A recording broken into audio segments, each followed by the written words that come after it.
"You need to stop looking at me like that," he said, his voice like steel except his fingers trembled when they brushed mine. And I needed to stop falling for a man whose self-control was just a lie he told the world.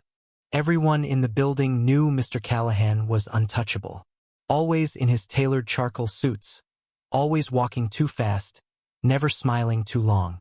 The kind of boss you didn't flirt with. You feared him, respected him, or tried your best to be invisible.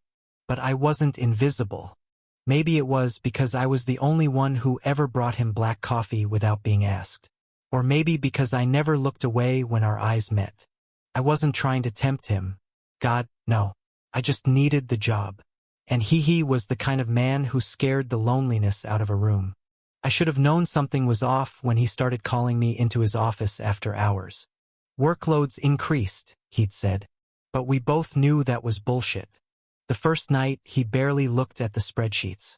Just stared at his screen for a long time before saying, "You live alone, right?"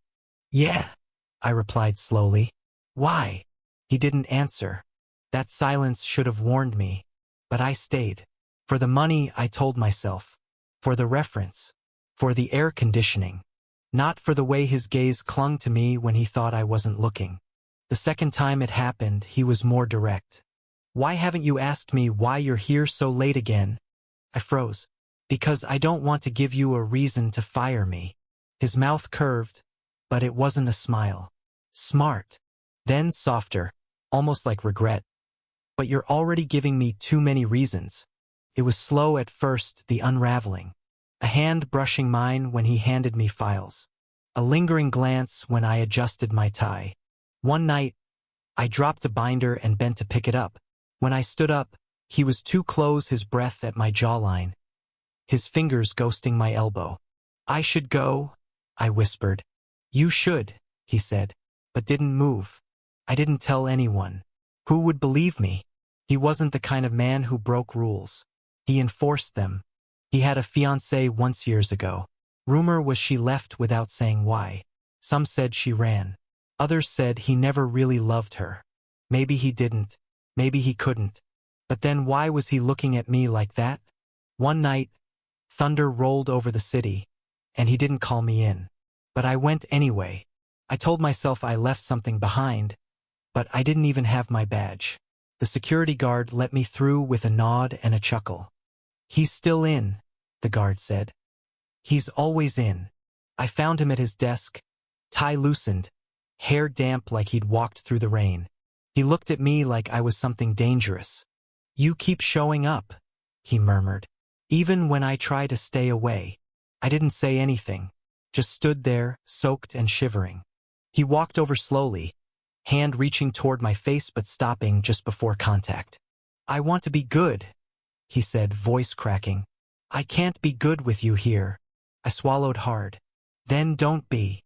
We didn't sleep together that night. He kissed me, though, roughly, like he'd been waiting years to do it and hated himself for it. I tasted desperation, control cracking, and then he pulled away, breathless. "Go home." I did, barely. I left shaking, lips bruised, heart destroyed. The next morning, he avoided me. No more late-night calls. No more excuses. I went back to being invisible, until I handed in my 2 weeks.